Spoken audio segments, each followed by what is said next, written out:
গল্পের নতুন মোড়। মোড়ল এবং তার ছেলেকে উচিত শিক্ষা দিয়ে জেলে পাঠালো লাজু। হ্যাঁ বন্ধুরা, এমনটাই দেখতে পাবে কোণে দেখা আলো সিরিয়ালের আগামী পর্বে। মোড়লের মুখোমুখি দাঁড়িয়ে স্পষ্ট ভাষায় নিজের কথা বলেই কমলার মন জয় করে নিল লাজু। কিভাবে সেটা জানতে ভিডিওটিতে লাইক দিয়ে শেষ পর্যন্ত দেখতেই হবে। গল্পের শুরুতেই দেখা যায় সুদেবের বাড়িতে পা রাখার পর থেকেই গ্রামের কিছু লোক লাজুকে অপদস্থ করার সুযোগ খুঁজতে থাকে।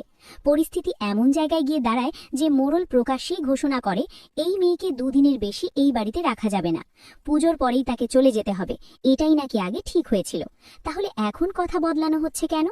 এর উত্তরে সুদেব দৃঢ় কণ্ঠে জানিয়ে দেয় লাজু তার স্ত্রী, সে কাউকে ছেড়ে কোথাও যাবে না, এই বাড়িতেই থাকবে। ঠিক তখনই সেখানে হাজির হয় মহাজন আর তার ছেলে সানি। তারা এসে আবার গ্রামের লোকজনকে উস্কানি দিতে শুরু করে। সানি স্পষ্ট ভাষায় হুঁশিয়ারি দেয় এই মেয়েটাকে কোনোভাবেই এই বাড়িতে থাকতে দেওয়া যাবে না, দরকার হলে তারা সব রকম ব্যবস্থা নেবে। সুদেব তখন রেগে গিয়ে বলে জেল থেকে বেরিয়েই আবার মানুষের সর্বনাশ করতে নেমেছিস কেন?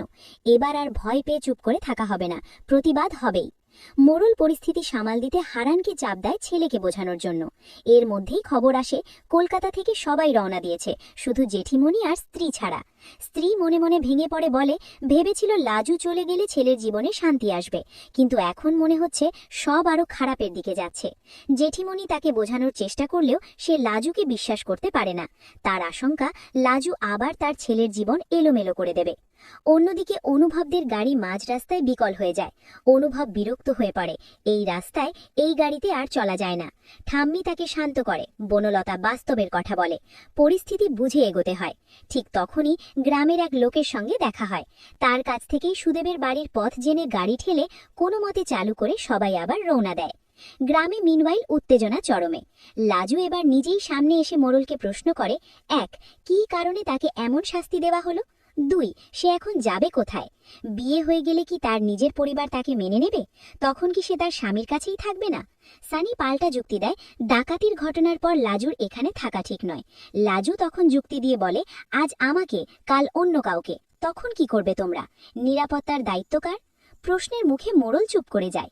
এই সময় কমলা লাজুর পাশে দাঁড়িয়ে বলে মেয়েটাকে থাকতে দেওয়া হোক, সে খুব ভালো। ঠিক তখনই বনলতা এসে স্পষ্ট ঘোষণা করে এই বাড়িতে লাজু থাকবেই, কে আটকায় দেখা যাবে। বনলতার উপস্থিতিতে মহাজন আর সানি দুজনেই ঘাবড়ে যায়।